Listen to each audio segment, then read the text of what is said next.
Let me say something very, very honestly. Some people will never recognize their diamonds, not because they don't have opportunities, but because of how they think. And if you're not careful, you can fall into the same trap. Because this is what the book really shows us. It's not just about where you are, it's about how you see.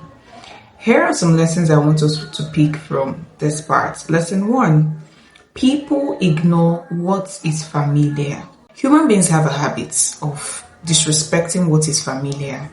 What you see every day, it starts to look ordinary. Your environment feels too common, your skills feel too basic, your life feels too normal. So you start believing there is nothing here. But the truth is, you're just used to it. Now, lesson number 2. Distraction is costing you more than you think. Another problem is distraction. People are too busy looking at what others are doing, scrolling, comparing, jumping from one idea to another. Today it is one business idea, tomorrow it is another. Next tomorrow it is something else. No focus. And when there is no focus, nothing grows. Lesson number 3. Greed makes people make bad decisions. Let's be real here. The farmer did not leave because he had nothing. He left because he wanted more, quickly. He heard about diamonds, and suddenly what he had was not enough. That is greed. That is not ambition. It is greed. Ambition says, let me grow what I have. Greed says, let me abandon this and chase something bigger. And most times that decision leads to loss. Lesson number 4. Lack of patience destroys opportunity. Opportunities take time. Growth takes time. But most people don't have patience. They try something small, it doesn't work immediately, they leave. They try something else, same thing happens, they leave again. And that cycle continues. It's not that they don't have opportunities, they just don't stay long enough to see results. Lesson number 5.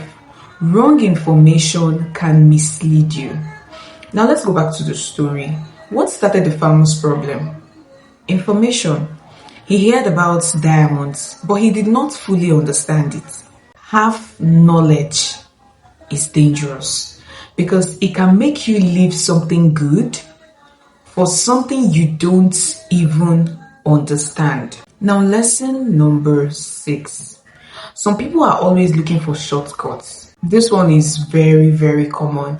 People don't want process. They want results fast. They want the big opportunity, the one thing that will change everything overnight. But the book shows us something different. Real success is built step by step, quietly, without noise. Think about this. How many times have you started and left? How many opportunities have you ignored because they looked too small? How many times have you said, there is nothing here, when maybe there was something there? So what do you do now?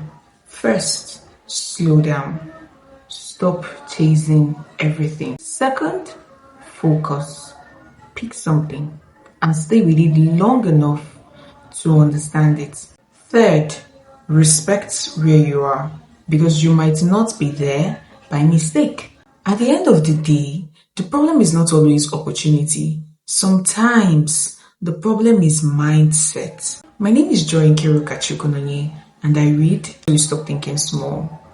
If this made you reflect, please subscribe and share the video, and I will see you in the next part.